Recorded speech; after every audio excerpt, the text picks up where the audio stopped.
छत्तीसगढ़ महतारी की जय। कह रही व्यथा हसदेव की जनता है, कह रही व्यथा, कह रही व्यथा हसदेव की जनता है, कह रही व्यथा। मेरा ही नहीं छत्तीसगढ़ का सम्मान है, बचा ले हसदेव को, कह रही व्यथा, कह रही व्यथा हसदेव की जनता है, कह रही व्यथा। पेड़ ही नहीं जनजातियों का प्राण है, बचा ले हसदेव को, कह रही व्यथा, कह रही व्यथा हसदेव की जनता है, कह रही व्यथा।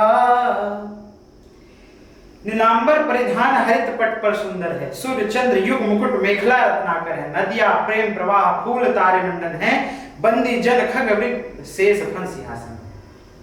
आप सोच रहे होंगे मैं कविता की पंक्तियां क्यों कह रहा हूं।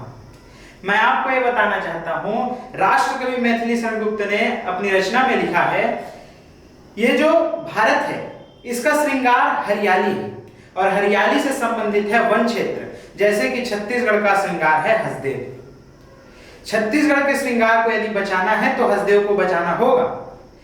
हसदेव को बचाएंगे तो जनजातियों का संरक्षण होगा, जनजातियों का संरक्षण होगा, साथ में वन्य जीवों का संरक्षण होगा, मृदा प्रदूषण नहीं होगा, जल प्रदूषण नहीं होगा और हमें अच्छी प्राणवायु मिलेगी।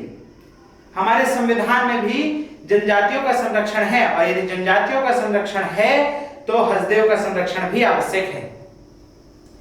हम अपनी राजकीय गीत में कहते हैं, अरपा पैरी के धार महानदी है अपार। यह भी एक नदियां है और हसदेव भी एक नदी है। चूंकि इसलिए भी क्योंकि नदियां भी हमारे छत्तीसगढ़ का श्रृंगार है, इसे बचाना होगा। आइए हम समझने का प्रयास करते हैं कि यह हसदेव का पूरा मामला क्या है। यह मेरी विचारधारा है, इसे मैं आपको बताना चाहता हूं। देखिए, हसदेव एक परिक्षेत्र है, वन परिक्षेत्र है जो 1,70,000 हेक्टेयर में फैला हुआ है, जहां अनेक प्रकार के वन्य जीव रहते हैं। 700 परिवार, आदिवासी परिवार रहते हैं जो वहीं पर आधारित हैं, जिनका जीवन उस पर ही आधारित है, जो वहां की चीजों को बेच करके और वहां की चीजों से ही अपना रोजगार प्राप्त करते हैं। इनका जो जीवन है उस वन क्षेत्र पर ही आश्रित है। हमें उनके संरक्षण की आवश्यकता है।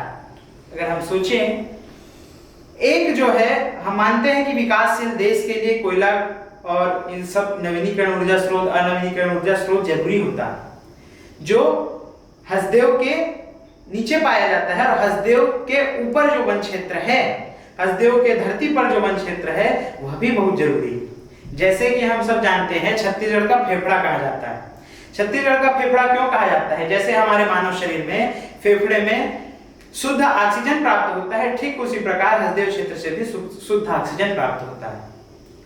अगर हम देखें तो वहां के आदिवासियों का संरक्षण आवश्यक इसलिए भी है क्योंकि आदिवासी जो हैं प्रकृति को अपने देवता मानते हैं और यदि वे प्रकृति को देवता मानते हैं तो हम उनके धार्मिक चीजों पर हस्तक्षेप करने का हमें अधिकार नहीं। और अगर देखें पर्यावरण की दृष्टि से भी हसदेव बहुत महत्वपूर्ण है। हसदेव के कटने से क्या होगा? हसदेव के कटने से जल प्रदूषण होगा, हसदेव के कटने से मृदा प्रदूषण होगा और अनेक प्रकार की वायु प्रदूषण भी हसदेव के कटने से होंगे। कोरबा, रायगढ़, जांजगीर चांपा के क्षेत्रों में अनेक प्रकार की गैसें निकलती है जो कि पर्यावरण के लिए हानिकारक हो सकती है। हसदेव उसको संयमित करता है, तो हसदेव का संरक्षण इसलिए भी आवश्यक है। हसदेव में वन्य, जैसे हम पता चलता है चिपको आंदोलन से उसकी तुलना की जा रही है। 20वीं सदी में चिपको आंदोलन हुआ था, जिसमें पेड़ का संरक्षण आवश्यक था। महिलाएं पेड़ को पकड़ लेती थी, हक कर लेती थी और उनका संरक्षण होना आवश्यक होता था। 2009 में आप जानते हैं नो गो रीजन करके भी एक अभियान शुरू हुआ था।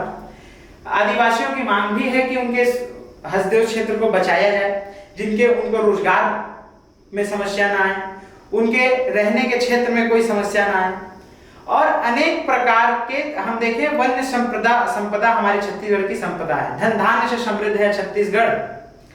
जो जांजगीर चांपा का क्षेत्र है वहां अधिक मात्रा में धान की पैदावार होती है। और हसदेव नदी भी है। हसदेव नदी हम देखें तो एक हिसाब से वन से ही संबंधित है। वन परिक्षेत्र से, जंगल वृक्षों से ही संबंधित है। जितने वृक्ष होंगे उतना पानी होगा और उतने ही हमें बिजली की मात्रा प्राप्त हो पाएगी। छत्तीसगढ़ धन धान्य से समृद्ध है और इसे बचाना हम सबकी जिम्मेदारी है।